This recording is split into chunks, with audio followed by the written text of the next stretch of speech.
Welcome to subscribe my YouTube channel. Thanks for watching. Subscribe to channel bell button. என்னோட பேரு கேசவன். எனக்கு இப்போ 26 வயசு ஆகுது. சென்னையில் இருக்கக்கூடிய ஒரு பிரைவேட் காலேஜ்ல MBA படிச்சுட்டு இருக்கேன். என்னோட வாழ்க்கை ரொம்பவே நல்லா தான் போகுது. ஆனா ஒரு ஏக்கம் மட்டும் எப்பவுமே என்னோட மனசுக்குள்ள ஓடிக்கிட்டே தான் இருக்கு. என்னோட வாழ்க்கையில எனக்கு எல்லாமே இருந்துச்சு. ஆனா ஒரே ஒரு குறை தான். என்னோட அம்மாவும் அப்பாவும் நான் சின்ன வயசா இருக்கும் போதே டைவர்ஸ் பண்ணிட்டாங்க. அப்பா ஒரு பெரிய பிஸ்னஸ்மேன். எப்பவுமே பிஸ்னஸ் ரிலேட்டடான மீட்டிங்னு சொல்லி அடிக்கடி வெளியூருக்கு போயிடுவாரு. அம்மா அவங்க வேறொருத்தரை கல்யாணம் பண்ணிக்கிட்டு எங்களை விட்டுட்டு போயிட்டாங்க. அம்மா எங்களை விட்டுட்டு போனதுக்கு அப்புறமா எனக்கு கொஞ்சம் கவலையா தான் இருந்துச்சு. ஆனா வருஷங்கள் ஓட ஓட இது எனக்கு பழகி போச்சு. அப்பாவும் அம்மா போனதுக்கு அப்புறமா எனக்கு வேற கல்யாணம் வேணான்னு சொல்லிட்டு இப்படியே இருந்துட்டாரு. இப்ப நான் அப்பா கூட தான் இருக்கேன். அவரும் அடிக்கடி வெளியூருக்கு வேலைக்கு போறதா, எனக்கு யாராவது வீட்டை பாத்துக்கிறதுக்கு சாப்பாடு செய்யணும், வீட்டு வேலையை பாத்துக்கணும்னு சொல்லி அப்பா ஒரு கல்யாணமான ஒரு அக்காவை எங்க வீட்டுக்கு வேலைக்கு வச்சாரு. அந்த அக்காவோட பேரு தேவி. ஃபர்ஸ்ட் டைம் நான் அவங்கள பாக்குறப்பயே எனக்கு ரொம்பவே அவங்கள பிடிச்சிருந்தது. அவங்கள முகத்துல அப்படி ஒரு கலை. சொல்லணும்னா அவங்க பேசுறது அவ்வளோ ஒரு ஆறுதலா இருக்கும். அவங்களோட ஒவ்வொரு வார்த்தையிலையுமே அவங்க மற்றவங்க கிட்ட எவ்வளோ அன்பா நடந்துக்கிறாங்க அப்படின்றத அந்த வார்த்தைகள் மூலமாவே என்னால் உணர முடிஞ்சுது. மொத்தமா சொல்லணும் அப்படின்னா இவ்வளோ நாள் நான் யாருக்காக ஏங்கிட்டு இருந்தனோ அப்படி ஒரு பர்சன் எனக்கு கிடைச்ச மாதிரி இருந்துச்சு. அந்த அக்காவோட வயசு ஒரு 30 இருக்கும். அவங்களுக்கு கல்யாணம் ஆகிருச்சு. அவங்களோட கணவர் லாரி டிரைவரா வேலை பார்க்குறாரு. அவர் லாரி ஓட்டுறதுனால அடிக்கடி வெளிமாநிலங்களுக்கு போயிடுவாரு.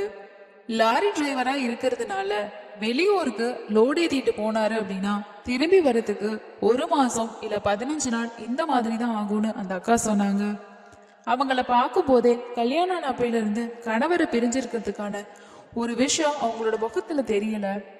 எப்பவுமே வீட்டு வேலையில பிஸியாவே இருப்பாங்க. தன்னோட கணவர் தான் கூட இல்லை அப்படின்ற கவலைய அவங்க முகத்துல காட்டிக்கவே மாட்டாங்க. சில நேரங்கள்ல அந்த அக்கா நைட்டு சமைச்சு வச்சு எனக்கு பரிமாறினதுக்கு அப்புறமா தான் வீட்டுக்கு போவாங்க. அந்த அக்காவுக்குன்னு சொல்லி என்னோட அப்பா தனியா ஒரு ரூமை கொடுத்துருக்காரு. சில நேரங்கள்ல அந்த அக்கா வீட்டுல அவங்க கணவர் வந்தா மட்டும்தான் போவாங்க. மீதி நாட்கள்ல எங்களோட வீட்லயே தங்கிக்குவாங்க. அந்த அக்காவோட சமையல், அவங்க என்னை கவனிச்சுக்கிறது, இது எல்லாமே எனக்கு ரொம்பவே புதுசாகவும் பிடிச்சிருந்தது. இப்படி ஒரு அன்பானவங்க என்னை கவனிச்சுக்க இல்லையே அப்படிங்கிற ஏக்கம் எனக்குள்ள கொஞ்சம் கொஞ்சம் குறைய ஆரம்பிச்சுது. எந்த ஒரு சாப்பாடுமே சூடா சாப்பிட்டாதான் நல்லா இருக்கும், உடனே வந்து சாப்பிடுங்க கேசவ் அப்படின்னு சொல்லி அந்த அக்கா கூப்பிடுறது, அவங்களோட குரல், அவங்க என்னை கவனிச்சுக்கிறது, இது எல்லாமே ஒவ்வொரு நாளும் எனக்கு புதுசா இருந்துச்சு. நாளாக நாளாக நான் தேவி அக்கா கூட ரொம்பவே க்ளோஸ் ஆக ஆரம்பிச்சேன். ஒரு தனியான உரிமை அவங்க கிட்ட எனக்கு இருக்க மாதிரி எனக்கு தோண ஆரம்பிச்சிச்சு. அவங்க எனக்காக புதுசு புதுசா ஏதாவது சாப்பாடு ட்ரை பண்ணுவாங்க. டிஃபன் அப்படின்னாலே எல்லாருமே இட்லி தோசை வேற ஏதாவது தான் ட்ரை பண்ணுவாங்க. ஆனா அந்த அக்கா எனக்கு என்ன பிடிக்கும் அப்படின்னு சொல்லி என்கிட்ட வந்து கேட்பாங்க. நான் சொல்ற சில விஷயங்கள் அவங்களுக்கு செய்ய தெரியலனா கூட, தம்பி அதை எப்படி செய்யறதுன்னு நீ போன்ல காட்டு, நான் ட்ரை பண்ணி தரேன்னு சொல்லி ஃபர்ஸ்ட் டைமே எனக்கு பிடிச்ச மாதிரி செஞ்சு கொடுப்பாங்க. இந்த மாதிரி ஒவ்வொரு சின்ன சின்ன விஷயங்களும் எனக்கு அவங்க பார்த்து பார்த்து பண்றது இத்தனை நாள் நான் தனிமையில இருந்த விஷயத்த கொஞ்சம் கொஞ்சமா எனக்குள்ள மறைய வச்சுது. இப்படி அவங்க என்னை கொஞ்சம் கொஞ்சமா கேர் எடுத்து பாத்துக்கிறதுனால அவங்கள நான் ரொம்பவே எனக்கு க்ளோஸ் ஆனவங்களா ஃபீல் பண்ண ஆரம்பிச்சேன். இதனால என்னோட வாழ்க்கை பழையபடி சந்தோஷமா வர ஆரம்பிச்சது. இப்படியே போய்கிட்டு இருக்கப்பதான் ஒரு நாள் நான் காலேஜ் முடிச்சுட்டு ஈவினிங் வீட்டு வாசல்ல காலை வச்சதுமே வீட்டுக்குள்ள இருந்து ஒரு வித்தியாசமான வாசனையும் பாத்திரம் கழுவக்கூடிய சத்தமும் எனக்கு கேட்டுச்சு. அவங்க எப்பவும் மாதிரி அந்த சமையல் அறையில சும்மா பாத்திரம் கழுவிட்டு இருந்தாங்க. நான் அவங்கள பார்த்து உள்ள போயிட்டு அவங்க பக்கத்துல நின்றுட்டு, என்னக்கா நீங்க ஏன் இந்த வேலைக்கு வரீங்க? சத்தியமா சொல்றேன், பார்க்க நல்ல அழகா, முகத்துல ஒரு தெய்வீக அமைதியோட இருக்கீங்க, படிச்சவங்க மாதிரியே இருக்கீங்க, நீங்க ஏன் இப்படி வீட்டு வேலை செய்றீங்க அப்படின்னு சொல்லி அவங்க கிட்ட கேட்டேன். அவங்க கையில இருந்த பாத்திரத்தை பக்கத்துல வச்சுட்டு கொஞ்ச நேரம் அமைதியா நின்றுட்டு என்னோட முகத்தை பார்த்தாங்க. அதுக்கப்புறமா மெதுவா சொல்ல ஆரம்பிச்சாங்க. நான் காலேஜ் படிக்கிறப்பயே எனக்கு கல்யாணம் பண்ணி வச்சுட்டாங்க. நான் எவ்வளவோ சொன்னேன், நான் படிச்சு முடிச்சுட்டு ஒரு நல்ல வேலைக்கு போனதுக்கு அப்புறமா எனக்கு ஒரு நல்ல இடத்துல கல்யாணம் பண்ணி கொடுங்க அப்படின்னு சொல்லி. ஆனா என்னோட அம்மா அப்பா என்னால உன்னை படிக்க வைக்க முடியாது, நீ எதிர்பார்க்கிற வாழ்க்கையை எங்களால அமைச்சு கொடுக்க முடியாது, அதனால இப்போ ஒரு நல்ல வரன் வந்திருக்கு, இதை விட்டா இதுக்கப்புறம் உனக்கு அமையிறது ரொம்ப கஷ்டம் அப்படின்னு சொல்லி கட்டாயப்படுத்தி கல்யாணம் பண்ணி வச்சிட்டாங்க. அந்த நேரத்துல என்னால என்ன செய்ய முடியும்? எங்க வீட்டுல யாரும் என்னோட விருப்பத்தை கேட்கவே இல்லை. நான் எதுவும் சொல்லாமையே அந்த கல்யாணம் நடந்துருச்சு. அதனாலதான் என்னோட படிப்பும் பாதையிலேயே நிறுத்திட்டேன். என்னோட கணவர் லாரி ஓட்டுறாரு. கணவருக்கும் ஒரு தடவை போயிட்டு வந்தாரு அப்படின்னா ஒரு 15 நாள் சரி வீட்டுல இருந்து ரெஸ்ட் எடுப்பாரு. தொடர்ச்சியா வேலை இருக்காது. அதனால எங்களோட ஃபேமிலிக்கு ஒரு நிரந்தரமான வருமானமும் இல்லை. அதனாலதான் எனக்கு ஏதாவது ஒரு வேலை வேணும்னு சொல்லி நான் முடிவெடுத்தேன். சம்பளம் அதிகம் இல்லாம இருந்தாலும் சும்மா வீட்டுல உட்காந்து வருத்தப்படுறதுக்கு இது நல்லது இல்லையா? ஆனாலும் மனசுக்குள்ள அந்த கவலை இன்னும் இருக்குப்பா. அவங்க வார்த்தைக்கு மட்டும் இல்லாம அவங்க சொல்றப்பயே அவங்களோட கண்ணு கலங்குற மாதிரி இருந்துச்சு. அந்த பார்வை இது எனக்குள்ள ஒரு வித்தியாசமான சங்கடத்தை உருவாக்குச்சு. நான் காலேஜ் போனதுக்கு அப்புறமா வீட்டுல அவங்க தான் தனியா இருப்பாங்க. நான் ஈவினிங் காலேஜ் முடிச்சுட்டு வீட்டுக்கு வந்ததுக்கு அப்புறமா எனக்கு என்ன வேணும்னு சொல்லி கேட்டு சமைச்சு அதை பரிமாறினதுக்கு அப்புறமா எப்போ போல என்னை பார்த்து சிரிச்சுட்டு நான் போயிட்டு வரேன் அப்படின்னு சொல்லிட்டு கிளம்புவாங்க. அவங்க கூட ரொம்ப நேரம் சேர்ந்து பேச முடியாம மனசுக்குள்ள ஏதோ ஒரு விஷயம் எனக்கு தோணிக்கிட்டே இருந்துச்சு. இவங்க கூட இன்னும் கொஞ்சம் பேசணும், அவங்கள பத்தி அதிகமா தெரிஞ்சுக்கணும் அப்படிங்கிற ஆசை நாளுக்கு நாள் எனக்குள்ள அதிகமாகிட்டே போச்சு. இப்படியே போறப்பதான் ஒரு நாள் ஈவினிங் ரொம்பவே மழை அதிகமா இருந்துச்சு. நல்ல குளிராவும் இருந்துச்சு. நான் வீடுக்குள்ள வர்றப்பயே சமையல் கட்டுல இருந்து சத்தம் வேற மாதிரி இருந்துச்சு. அங்க போனப்பதான் தேவி அக்காவோட முகத்தை மறைக்க முடியாம கண்ணீர் விட்டு அழுதுகிட்டு இருந்தாங்க. என்னை பார்த்ததுமே ஒண்ணுமே நடக்காத மாதிரி நடந்துக்கிட்டாங்க. அவங்க கண்ணை தொடச்சிக்கிட்டு, வாங்க கேசவா, வாங்க சாப்பிடலாம் அப்படின்னு சொல்லிட்டு பழைய மாதிரி ஒரு சிரிப்போட என்கிட்ட பேசினாங்க. என்னதான் அவங்க என்கிட்ட சிரிச்சு பேசினாலும் டெய்லியும் நான் அவங்கள பார்த்ததுக்கும் இன்னைக்கு பாக்குறதுக்கும் எனக்கு நிறையவே வித்தியாசம் தெரிஞ்சுச்சு. எந்த ஒரு உற்சாகமுமே இல்லாம ரொம்பவே டல்லா தான் இருந்தாங்க. அந்த சோகம், வலியோட மன அழுத்தம் அந்த நாள் எனக்கு புரிஞ்சுக்க, அவங்களுக்குள்ள இருந்த அந்த சோகமும் வலியோட அவங்களோட மன அழுத்தமும் அவங்க எப்படி இருந்தாங்க அப்படின்றத என்னால புரிஞ்சுக்க முடிஞ்சிச்சு. ஆனா ஏன் அப்படின்னு சொல்லி அவங்க என்கிட்ட எதையுமே ஷேர் பண்ணிக்கல. அவங்க என்ன ஒரு தம்பியா தான் பார்த்தாங்க. ஆனா நான் அவங்கள அப்படி பார்க்கல. அதுக்கப்புறமா நான் சாப்பிட்டு முடிச்சுட்டு டேபிள்ல வெயிட் பண்ணிக்கிட்டு இருக்கப்போ அவங்க கையில ஒரு காஃபி கப்பை எடுத்துட்டு வந்தாங்க. நான் ஒரு பக்கமா சோஃபா மேல உட்கார்ந்துருந்தேன். அந்த சின்ன இடத்துல அவங்க பக்கத்துல நிக்கிறப்போ ஒரு தனி அமைதியா இருந்துச்சு. அவங்க பக்கத்துல காஃபி குடிச்சிட்டு பேசிக்கிட்டே இருந்தோம். அப்புறமா ஒரு விஷயம் கேட்டேன். அக்கா, உங்களுக்கு குழந்தைங்க என்ன பண்றாங்க? எத்தனை வயசு ஆகுது? இந்த கேள்வியை நான் அவங்க கிட்ட கேட்டப்பயே அவங்களோட முகம் லேசா மாறின மாதிரி இருந்துச்சு. நான் கேட்டதுக்கு இப்போ அமைதியா இருந்தாங்க. அப்புறம் மெதுவா முகத்தை திருப்பி ஒரு வழியோட சொன்னாங்க, எனக்கு குழந்தையே இல்லப்பா. அதை கேட்டு எனக்கு ரொம்பவே அதிர்ச்சியா இருந்துச்சு. ஐயோ சாரி தேவி அக்கா, ஏதாவது நான் தப்பா கேட்டுட்டேனா, உங்களோட மனசை கஷ்டப்படுத்திட்டேனா அப்படின்னு இருந்தா என்னை மன்னிச்சிருங்க. இல்லப்பா, நீ ஒன்றும் தப்பா கேட்கல. ஆனா இதுக்குள்ள ஒரு வழி இருக்கு. எனக்கு கல்யாணமாகி 7 வருஷம் ஆகுது. ஆனா இன்னைக்கும் எனக்கு குழந்தையே இல்லை. ஆனா இது என்னோட பிரச்சனை இல்லப்பா, என்னோட கணவருக்கு தான் குறைபாடு இருக்கு.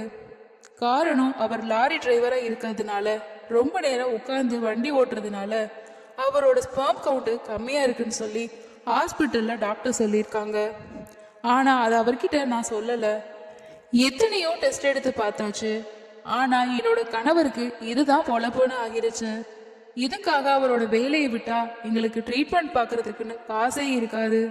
அதனால இந்த விஷயத்த நான் அவர்கிட்ட சொல்லவே இல்லை. சொன்னா அவர் ரொம்ப வருத்தப்படுவாருன்னு என்னோட மனசுக்குள்ளேயே நான் வச்சுக்கிட்டேன். தேவி அக்கா இதை சொல்ல சொல்ல என்னோட மனசு கலங்கி போச்சு. அவ்வளவு நேரம் சிரிச்சுக்கிட்டு இருந்த அந்த முகம் இப்ப எதையோ சுமந்துக்கிட்டு இருக்கிற மாதிரி தோணுச்சு. பரவாயில்லக்கா, இதெல்லாம் ஒரு பெரிய பிரச்சனையே இல்லை. நான் காலேஜ்ல படிச்சிருக்கேன். இது சில ஆண்களுக்கு இருக்குன்னு சொல்லுவாங்க. ஆனா இப்போ மெடிக்கல் ட்ரீட்மெண்ட் நிறைய வந்துருச்சு. நீங்க கவலைப்படாம இருங்க. அதை கேட்டு அவங்க ரொம்ப அமைதியான குரல்ல சொன்னாங்க. நான் அதை அவர்கிட்ட சொல்ற நிலைமையில இல்லப்பா. அவர் லாரி ஓட்டுறாரு. வீட்டுக்கு வர்றதுக்கு லீவு மட்டும்தான். இந்த மாதிரி விஷயம் அவருக்கு தெரியாம போயிடுச்சு. டெஸ்ட் எல்லாம் எடுத்துட்டு ஊருக்கு கிளம்பிட்டாரு. நான் மட்டும்தான் அங்க போயிட்டு எல்லா ரிப்போர்ட்டையும் வாங்கினேன். ரிப்போர்ட்டை வாங்கிட்டு நேரா டாக்டர் ரூமுக்கு போயிட்டு கேட்டப்பதான் டாக்டர் எல்லா விஷயத்தையுமே என்கிட்ட சொன்னாரு. இந்த விஷயம் தெரிஞ்ச அடுத்த நிமிஷமே என்னோட மாமியார் கிட்ட போயிட்டு இது எல்லாத்தையுமே சொன்னேன். ஆனா அவங்க சொன்னது உன்னாலதான் அவன் இப்படி ஆகிட்டான் அப்படின்னு சொல்லி என்னை திட்டினாங்க. அவங்க என்னதான் தப்பா சொன்னாங்க. இது அவங்க கிட்ட இனிமே சொன்னாலும் அவங்களுக்கு புரியாது. இதை நான் யாருக்கிட்டையும் சொல்லலப்பா. நீ தான் முதல் தடவை கேட்ட. ஆனா உன்கிட்ட பேசுறப்போ எனக்கு ஏதோ என் கணவர்கிட்ட பேசுன மாதிரியே தோணுச்சு. உன்கிட்ட இருக்கப்போ என்னோட மனசு கொஞ்சம் நிம்மதியா இருக்கு. இவ்வளோ நாளா யார்கிட்டயுமே சொல்லாம மறைச்சு வச்சிருந்த இந்த ரகசியத்தை உன்கிட்ட சொல்லலாம், உன்கிட்ட சொன்னா ஒரு ஆறுதல் கிடைக்கும்ன்ற ஒரு நம்பிக்கை என்னோட மனசுல வந்துச்சு. அதனாலதான் சொன்னேன். இப்படி தேவி அக்கா ஒன்னொன்னு சொல்லும் போது அதை கேட்கும் போதே எனக்கு என்ன பண்றதுன்னே தெரியல. நான் அவங்க கையை பிடிச்சிட்டு ஒரு ஆறுதல் சொல்லணுமா, என்ன சொன்னா அவங்க சந்தோஷமாவாங்கன்னு எனக்கு அப்போ தெரியல. அக்கா நான் இருக்கேன், நீங்க கவலைப்படாதீங்க. நீங்க நல்லவங்க, இது எல்லாமே நல்லா போயிடும். உங்க வாழ்க்கையிலையும் நல்லது நடக்கும். நீங்க எதுக்குமே கவலைப்படாதீங்க. காலம் மாறும்போது எல்லா மாற்றமும் உங்களுக்குள்ளேயும் வரும். நீங்க கவலைப்படாம இருங்கக்கான்னு நான் சொல்லிக்கிட்டு இருக்கப்பவே வாசல்ல யாரோ தேவி தேவின்னு கூப்பிடுற சத்தம் கேட்டுச்சு. உடனே அந்த அக்கா யாருன்னு பார்க்கும்போது அவங்களோட வீட்டுக்காரரு. டைம் ஆயிடுச்சு, வா கிளம்பலாம் அப்படின்னு சொல்லி கூப்பிட்டாங்க. இந்த சத்தத்தை கேட்டதுமே சரி சின்ன முதலாளி, எனக்கு டைம் ஆயிடுச்சு, வீட்டுல அவரு என்னை கூட்டிட்டு போக வந்துட்டாரு, நான் கிளம்புறேன் அப்படின்னு சொல்லிட்டு வீட்டுல இருந்து கிளம்பிட்டாங்க.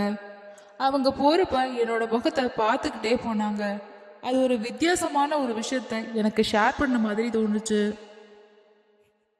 தேவி அக்கா போனதுக்கு அப்புறமா அவங்க சொன்ன விஷயங்கள் தான் என்னோட மைண்டுக்குள்ள ஓடிக்கிட்டே இருந்துச்சு.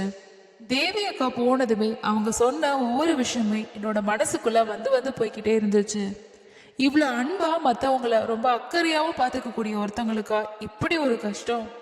அவங்க மனசுல இவ்வளோ கஷ்டத்தை வச்சுக்கிட்டு தான் வெளியில மற்றவங்க கூட இவ்வளோ சந்தோஷமா இருக்க மாதிரி நடிக்கிறாங்களா? ஒருத்தங்க இயற்கையாவே சந்தோஷமா இருக்கிறது பெரிய விஷயம். ஆனா தன்னோட கஷ்டத்தை மறைச்சுக்கிட்டு மற்றவங்கள சந்தோஷமா வச்சுக்கணும்னு நினைக்கிறதே ஒரு பெரிய மனசுன்னு நினைச்சு அன்னையிலேருந்து தேவி அக்கா மேல இருந்த மரியாதையும் அவங்க மேல இருந்த கேரும் இன்னமுமே அதிகமாச்சு. அடுத்த நாள் காலையில நான் எப்பவும் போல எழும்பி என்னோட வேலைகளை பார்த்துட்டு இருந்தேன். அப்போ தேவி அக்கா பழைய துணிமணிகளோட என் வீட்டுக்கு வந்தாங்க.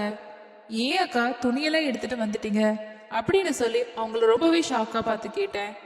அவங்க மெதுவா சொன்னாங்க, ரொம்பவே சோகமாவும் இருந்துச்சு. இல்லப்பா, எங்க மாமனாரும் மாமியாரும் குலதெய்வ கோயிலுக்கு போயிட கிளம்பிட்டாங்க.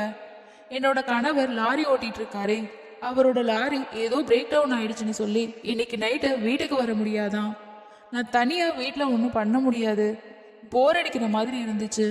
அதனாலதான் இன்னைக்கு நைட்டு இங்கேயே தங்கிடலான்னு தோணுச்சு அப்படின்னு ரொம்ப சந்தோஷத்தோட சொன்னாங்க.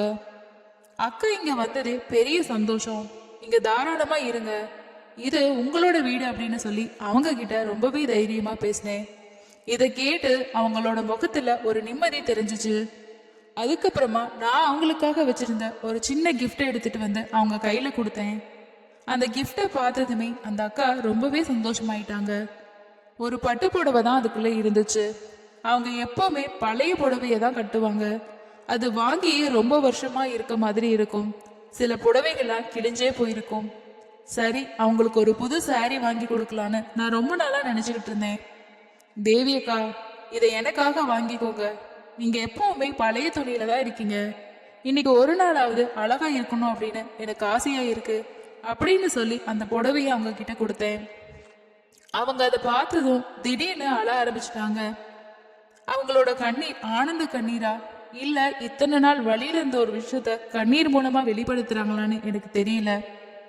முதலாளி, நீங்க எனக்கு கொடுத்ததை எங்க வீட்டுல கூட யாரும் கொடுக்கவே இல்லை. நீங்க எனக்கு ஒரு பெரிய நம்பிக்கை கொடுத்துருக்கீங்க அப்படின்னு கண் கலங்க சொன்னாங்க. கொஞ்ச நேரம் அமைதியா இருந்துட்டு அந்த அக்கா என்கிட்ட ஒரு விஷயம் கேட்டாங்க.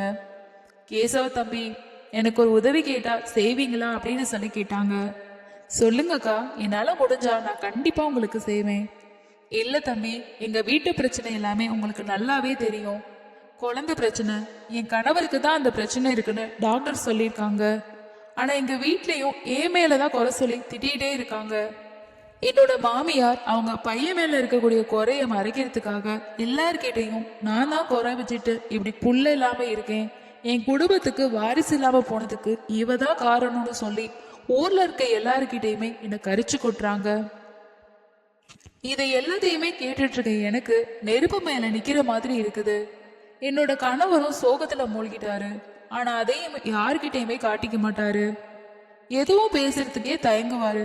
இன்னைக்கு என் மாமியாரும் மாமனாரும் குலதெய்வ கோயிலுக்கு போறதுக்கு காரணமே அங்க போனா எனக்கு குழந்தை பிறக்கும்னு சொல்லி யாரோ ஒருத்தர் சொன்னதுனால அதை நம்பிக்கிட்டு தான் போயிருக்காங்க. அதனால இன்னைக்கு அது நடந்தா சரியா இருக்கும் அப்படின்னு சொல்லி சொன்னாங்க. நான் எதுவுமே புரியாத மாதிரி கேட்டுக்கிட்டே இருந்தேன். இத நான் உங்ககிட்ட கேக்குறது தப்புன்னு எனக்கு தெரியும். ஆனா எனக்கு வேற வழி இல்ல. என்னோட கணவரும் ட்ரீட்மெண்ட்க்கு வந்து பார்த்து எங்களுக்கு குழந்தை பிறக்கும் அப்படிங்கிற நம்பிக்கை எனக்கு இல்ல. அவர் என்னதான் என் கூட சந்தோஷமா என் கூட உறவுல இருந்தாலுமே எங்களுக்கு அந்த பாக்கியம் கிடைக்காது அப்படின்னு ஒவ்வொரு முறையும் அவர் என் கூட இருக்கும் போதே எனக்கு தெரியும். ஆனா அவர் கண்டிப்பா அதுக்கான பலன் கிடைக்கும்ன்ற ஒரு நம்பிக்கையில தான் வாழ்ந்துட்டு இருக்காரு.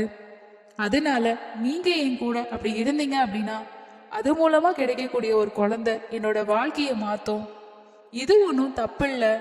ஆனா உங்களோட சிச்சுவேஷன்ல பார்க்கும்போது ஒரு வேலைக்காரி இப்படி நம்மளை கேட்டுட்டாலேன்னு உங்களுக்கு தோணும்.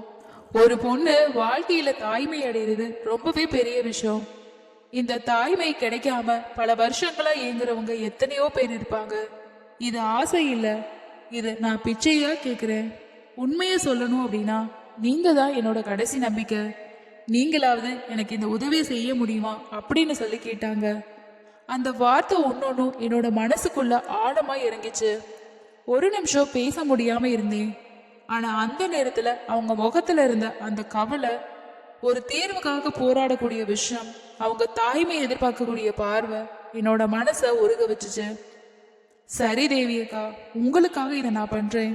நீங்க சந்தோஷமா இருந்தா அதுவே எனக்கு போதும் அப்படின்னு அவங்க சொன்னதுக்கு நான் ஒத்துக்கிட்டேன். அதுக்கப்புறமா நான் என்னோட வேலையை பார்க்க உள்ள போயிட்டேன். அவங்களும் கிச்சன்ல இருக்கக்கூடிய வேலையை பார்க்க போயிட்டாங்க. இந்த சமயத்துல தான் என்னோட அப்பா ஒரு பிசினஸ் மீட்டிங் இருக்கு அப்படின்னு சொல்லிட்டு பெங்களூருக்கு கிளம்பி போயிருந்தாரு. அவர் வர்றதுக்கு இன்னும் 3 நாள் டைம் இருக்கு. நான் மட்டும்தான் வீட்டுல இருந்தேன். அதனாலதான் தேவி அக்கா வீட்டுல ஸ்டே பண்ணாலும் அவங்களுக்கு தனியா ஒரு ரூம் கொடுத்துருக்கு. அன்னைக்கு நைட்டு நாங்க 2 பேரும் ஒன்னா சேர்ந்து சாப்பிட்டதுக்கு அப்புறமா தேவி அக்காவை என்னோட ரூம்க்கு வர சொன்னேன்.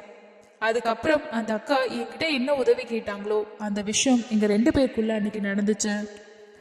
ஒரு சைட்ல என்னோட மனசுல இது தப்பு அப்படின்னு தோணுனாலுமே நான் முதல் தடவை என்னைக்கு தேவி அக்கா எங்க வீட்டுக்கு வந்தாங்களோ அன்னையில இருந்தே அவங்கள நான் ஒரு வித்தியாசமா என்னோட வாழ்க்கை துணை மாதிரி தான் ஃபீல் பண்ணேன். அவங்க கூட இருக்கணும்ன்ற ஆசை எனக்கு ரொம்ப நாளா இருந்துச்சு. ஆனா அவங்க கல்யாணமானவங்க. அது மட்டும் இல்லாம நம்ம அவங்க கிட்ட இந்த மாதிரி நடந்துக்கிறது தப்புன்னு சொல்லிட்டு நான் ஒதுங்கியே இருந்தேன். அவங்க எப்போ என்கிட்ட இந்த மாதிரி ஒரு உதவியை கேட்டாங்களோ நம்ம மனசுல இருக்க ஆசைதான் அவங்க மனசுலயே இருந்துச்சுன்னு சொல்லி நான் புரிஞ்சுக்கிட்டேன். எங்க 2 பேருக்கு இடையில இருக்கிறது ஒரு தகாத உறவு மாதிரி இருந்தாலும் அந்த அக்காவுக்கு தேவை ஒரு குழந்தை, எனக்கு தேவை அவங்க கூட இருக்கணும். ஸோ 2 பேரோட விஷயமும் அன்னைக்கு நைட்டு கம்ப்ளீட் ஆச்சு. அன்னையில இருந்து அந்த அக்காவோட முகத்துல ஒரு புதுசான ஒரு ஒளி தெரிஞ்சிச்சு. இவ்வளோ நாள் அவங்க சுமந்துக்கிட்டு இருந்த ஒரு கஷ்டமான விஷயம் காணாம போன மாதிரியான ஒரு சந்தோஷம் அவங்களோட முகத்திலையும் அவங்களோட கண்ணிலையும் தெரிஞ்சிச்சு. அவங்க முகத்தை பார்த்ததுக்கு அப்புறமா எனக்கே ஒரு நிம்மதியும் வந்துச்சு. கொஞ்ச நேரத்துல அவங்களோட கணவர் வீட்டுக்கு வந்தாரு. அதுக்கப்புறமா அவங்க 2 பேரும் வீட்டை விட்டு கிளம்பி போனாங்க. வழக்கம் போல இல்லாம அன்னைக்கு ரொம்ப சந்தோஷமா இருந்தாங்க. நாட்கள் அப்படியே ஓடி போச்சு. 3 மாசம் கழிச்சு ஒரு நாள் தேவி அக்கா எங்க வீட்டுக்கு ஸ்வீட் பாக்ஸோட வந்து, கேசவ் தம்பி, இந்த ஸ்வீட் உங்களுக்கு தான், எனக்கு குழந்தை பிறக்க போகுது அப்படின்னு சொன்னாங்க. அந்த விஷயத்த கேட்டதுமே எனக்கு ரொம்பவே சந்தோஷமா இருந்துச்சு. தேவி அக்கா, ரொம்ப நல்ல விஷயம் சொல்லியிருக்கீங்க, கேட்கவே ரொம்பவே சந்தோஷமா இருக்குன்னு நான் சொன்னேன்.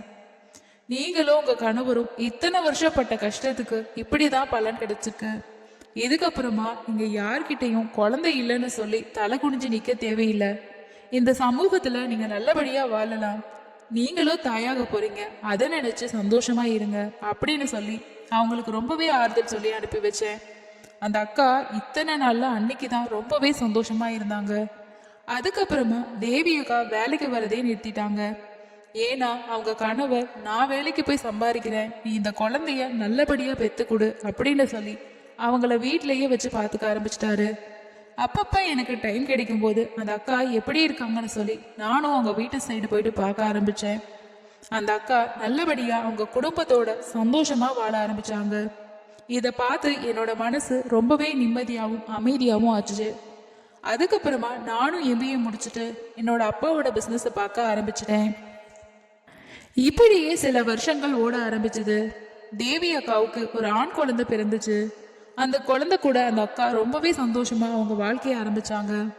இதுக்கப்புறமா குழந்தைய பார்த்துக்கணும், எங்கேயும் போயிட்டு வேலை செய்ய முடியாதுன்னு சொல்லி அவங்களுக்கு தெரிஞ்ச சுய தொழில ஆரம்பிச்சாங்க. அவங்களும் அவங்க கணவர் அவங்க பையனை சொல்லி அவங்களோட ஃபேமிலி ரொம்பவே சந்தோஷமா வாழ்ந்துச்சு. அப்பாவும் எனக்கு வயசாகுதுடா, இதுக்கப்புறம் நீ தான் பிஸ்னஸை ஃபுல்லாக பார்த்துக்கணும், உனக்கும் ஒரு வாழ்க்கை துணை வேணும், ஒரு நல்ல பொண்ணை பார்த்து உனக்கு கல்யாணம் பண்ணி வச்சுட்டா என்னோட கடமை முடிஞ்சிடும். அம்மா பாசம் இல்லாம கஷ்டப்பட்ட நீ உன்னோட மனைவி மூலமா அந்த பாசம் எல்லாம் உனக்கு கிடைக்கணும்னு அடிக்கடி சொல்லுவாரு. நானும் என்னோட வாழ்க்கை துணைக்காக வெயிட் பண்ணிக்கிட்டு தான் இருக்கேன். ஆனா என்னதான் இன்னொரு துணை அமைஞ்சாலும் என்னோட லைஃப்ல முதல் தடவை வந்த தேவி அக்கா மாதிரி இருக்காது.